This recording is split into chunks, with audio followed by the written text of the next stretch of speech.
So how big do tsunamis actually get? This is going to be really interesting. I don't even know how big they get, to be honest. I've seen like loads of movies where they just plummet buildings and stuff. If you guys are enjoying my content and you enjoy these videos, we're gaining super close to YouTube partner. So if you guys can subscribe, it will really mean a lot to me right now. And I appreciate everyone that can do that. Let's jump into this video. How big do they get?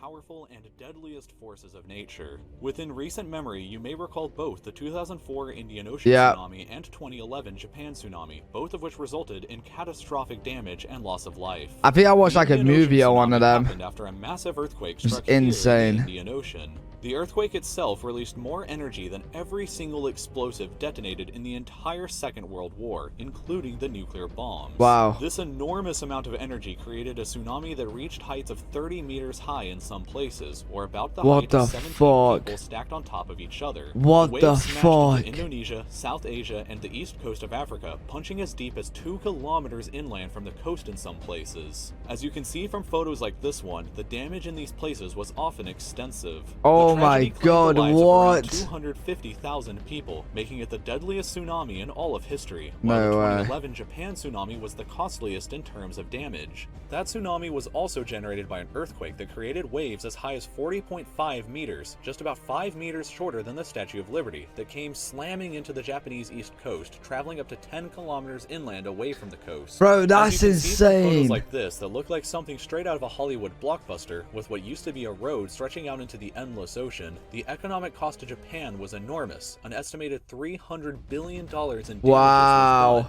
More than the entire GDP of South Africa. But these are what are called regular tsunamis, and there is an entire other class of gigantic waves that are simply called mega tsunamis.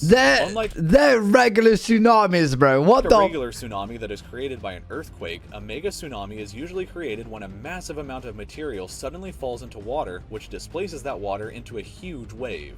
The most tragic and possibly terrifying instance of this happening in recent times was back in 1963 here in Italy, just 100 kilometers north of Venice. The Italian government and a construction company were building what at the time was going to be the largest dam on Earth. The only problem was that they were building this dam with a huge water reservoir the size of a large lake right next to one of the most unstable mountains on the planet. For months leading up to the completion of the dam, there were several minor landslides and other signs that there could be a catastrophe coming, but rather than heed the numerous warning signs, the Italian government actually decided to sue the few journalists reporting on the issue for, quote, undermining the social order. The government and company continued to ignore all the warning signs until it was obvious that the mountain was actually going to collapse directly into the dam's reservoir. The engineers calculated the landslide that would likely occur, lowered the water in the reservoir to what they believed was a safe level, and then actually stood on top of the dam the night that they expected the landslide to occur to watch it all go down. The only problem was, the landslide ended up being over 10 times more powerful than what their calculations had predicted.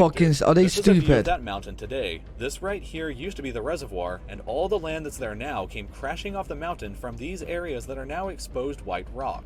This tremendous amount of earth and rock fell into the reservoir in a matter of seconds, completely filled the entire reservoir, and generated a wave 250 meters high that flew over the top of the dam and into the villages below. The wave was almost the same height as the Transamerica building in San Francisco for some reference, and caused an impact crater 60 meters deep and 80 meters wide when it slammed into the ground on the other side of the dam. If you were standing from this angle looking up at the dam at the exact moment that the wave came over it, the entire sky that you see in this picture would be completely covered by water. This photo was taken in the town of Longarone, which before the mega tsunami looked like this, but afterwards looked like this, completely destroyed. Around 2,000 people lost their lives in the accident, but it's not actually the largest mega tsunami even in recent history. That distinction would have to go to a mega tsunami that happened here in Lituya Bay, Alaska back in 1958. A powerful earthquake caused a massive landslide to occur here at the backside of the bay. The huge amount of land that came crashing into the bay created a titanic wave 525 meters high that slammed into this part of the bay,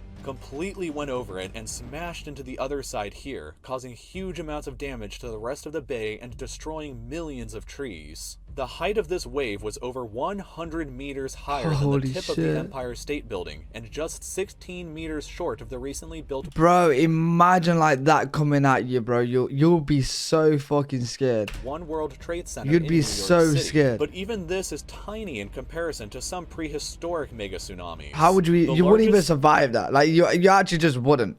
Like you think that like if a tsunami comes at you, like it's water, you can swim in water. You know what I mean? You can hold your breath.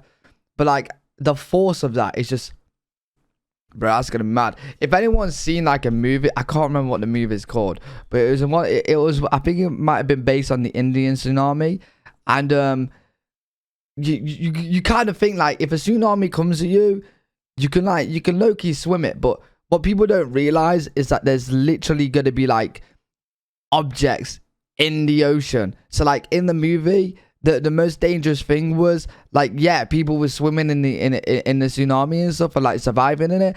But the most dangerous thing was like, for example, let's say there's a broken lamppost in the sea, in the ground, and the tsunami it got you, right, you're in it, you're inside of it, and then the pressure's dragging you down and stuff.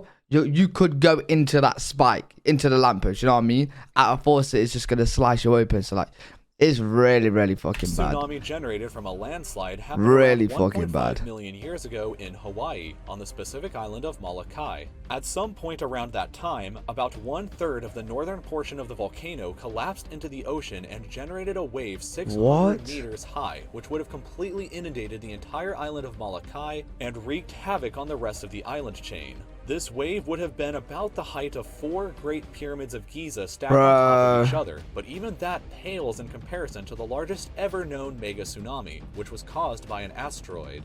About 66 million years ago, the same asteroid that likely killed the dinosaurs also caused possibly the largest mega tsunami in all of Earth's history when it crashed into the modern-day Gulf of Mexico. The asteroid was 10 kilometers in diameter and released an unbelievable 100 teratons of TNT worth of energy. For comparison, the Tsar Bomba, which is the largest nuclear bomb ever detonated, released only 1/2 millionth of that same amount of energy. Wow. You would need 2 million Tsar bombs to release this same amount of energy, which caused an equally unbelievable wave of up to 5 kilometers high that would have smashed into the Gulf Coast states of the modern-day United States. That's higher than the Matterhorn in the Alps, by about 500 extra meters. In fact, the height is higher than all of the mountains in the entire Alpine mountain range. These waves were so big that if they were to have happened in the Indian Ocean, the entire island of Madagascar would have been completely submerged underwater for a time. Imagine being on an island the size of Madagascar in this scenario, with absolutely no escape from the clutches of the ocean's waves, no matter how high on the land that you can get to. Bro, It's a that'd be weird thought, insane. but at least it happened 66 million years ago, and there's really no fear of something like that ever happening again, right?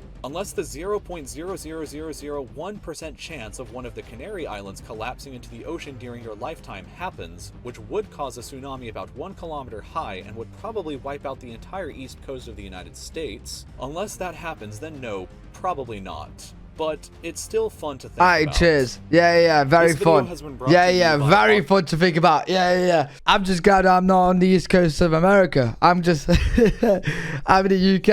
I'm not too sure if there's any tsunami dangers over there, but let's not even think about it. That was a good video. I really enjoyed that one. Hopefully you guys enjoyed too. If you did, make sure you drop a thumbs up. If you guys really want to help out with the channel, I appreciate a subscription, and I'll see you guys in the next video.